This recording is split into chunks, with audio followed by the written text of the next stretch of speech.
Sinasakmal ngayon ng takot ang mga tiga Calatrava sa Negros Occidental nung napabalita ang isang 3 buwang gulang na sanggol na di mano namatay matapos kagatin ng aswang. Nangyari raw ang lahat nito lang nakaraang linggo. Pagdating ng asawa ko sa amin, umiiyak po yung bata.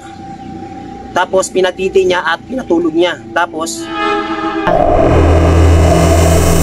pero pagtuntong daw ng 3:00 ng madaling araw, nagising po ako sa iyak ng bata. Tapos narinig ko na parang nagpanik yung asawa ko. Tapos may lumapit daw na aswang at kinagat sa leeg yung bata. at dito na raw sila may napansing kakaiba. Ang leeg ng bata namumula, dumudugo, parang kinagat. Nagugulat kami sa nakita naming may kagat na ang bata dito sa leeg.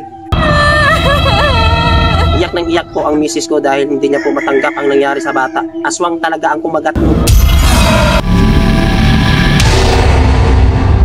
Dahil nung isang gabi, may mga taong dumaan sa labas ng bahay namin at nakita ko ang isang taong nakasunod na hindi gumagalaw ang kanyang anino.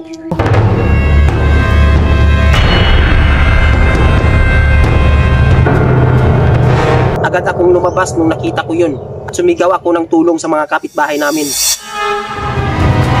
Aswang! Aswang mga kapitbahay! Tulungan niyo ako!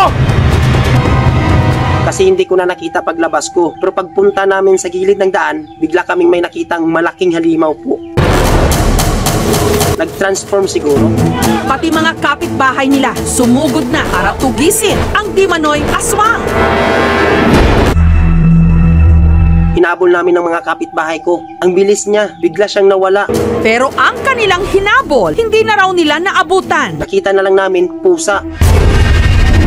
Nag-transform siguro, ma'am. Ang mas pinakamasakit po, ma'am, na hindi namin matanggap. Pero tiniis namin na tanggapin namin dahil ang nangyari po sa anak namin, simula nung nakagat siya ng aswang o halimaw, may nakita kaming sa anak namin na nag-iba siya. Naging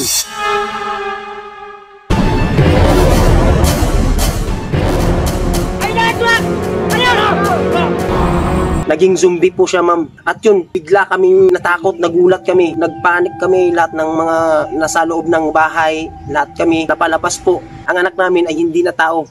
Naging zombie po, ma'am. Ang bilis niya pong tumakbo. Nabigla kami lahat, pati lula namin, papa namin, nagising. Ang bilis niyang nakatakas. Tapos nung nahuli namin siya, binalik namin siya sa kuna. Akala namin magiging tao na siya. Pero ganun pa rin, ma'am.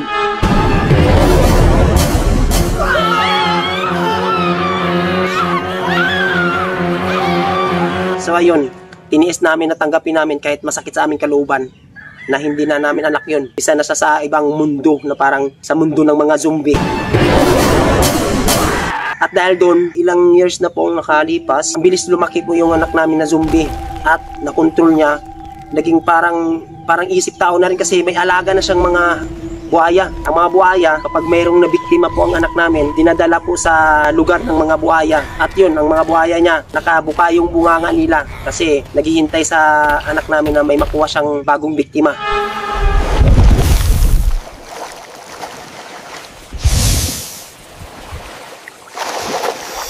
Yun, ma'am, napakasakit niya marinig namin na ang anak namin zombie ay may mga alaga ng buhaya. Yung mga nabiktima niyang tao ay pinapakain niya. Yung mga buhaya niya po nakatingala, naghihintay sa kanya na mayroon siyang bagong biktima na ipapakain sa kanila. Nakabuka yung bunganga nila.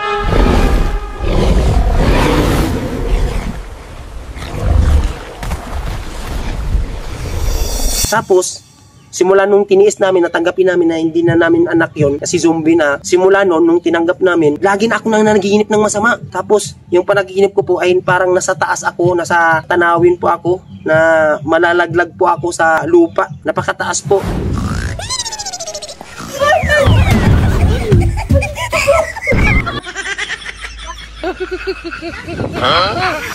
Sobrang gulat ko, panaginip lang pala. Tapos ang pinakahuli ko pong napanaginipan, yung alaga na ng aking anak, yung mga buhaya.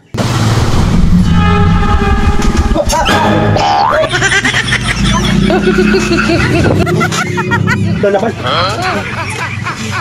Masarap lang. Ayaw pa. Hindi ka nanaginip naman ulit ako. Kung masama. Sobrang takot ko, akala ko malaglag ako. Sus, naku, panaginip naman ulit, ma'am. Wala naman daw kakatwang nangyari sa magdamag. Marahil dahil gulong-gulo sila o dala ng kanilang kalungkutan o dahil sa magpahanggang ngayon sa mga malayong lugar, marami pa rin ang naniniwala sa mga aswang kahit wala namang pruweba. Disclaimer, ang videong napanood niyo po sa kay Herms John L. ay parody lamang. Huwag niyo sanang seryosuhin dahil ang videong ginawa niya ay for vlogging and entertainment only. Kung nagustuhan niyo po ang kanyang video, huwag kalimutang mag-like, comment, and share. At kung bago ka pa lang sa kanyang channel or page, mag-follow na po or subscribe dahil para lagi kang updated sa mga panibago niyang parody videos.